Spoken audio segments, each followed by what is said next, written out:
Men berätta, snälla be dig. Gör det bara. Pizzaskämt, kom igen. Vilket tuttar du har. Vill du spela in mig gäster eller?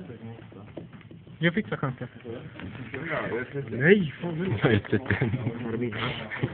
Visa oss pizzaskämtet. Kom visa pizzaskämtet. Kom igen, det är så kul. Sträck ut tungan, kom igen. Okej, jag ska säga till ett pizzaskämt. Kolla. Du har en pizza. Vänta du, här pizzaskämtet.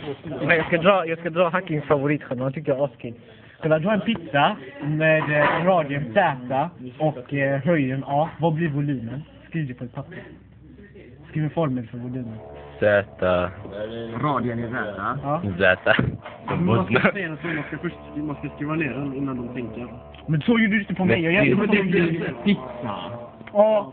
Vadå? Kolla, lite fint. Kolla här. Det här är jätteroligt. Kolla. 7 gånger Z gånger Z gånger A. Det här är volym för pizzan. För pizza.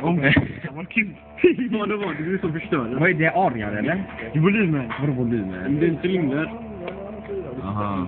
Pizzan. Det är sant. Är det pizza? Vad har du en pizza? Ja, vi kan ha en cylinder då. Men Den är Du är en sån cylinder med låg höjd. Röka bosnier i skolan. Ja, med det va? Ja.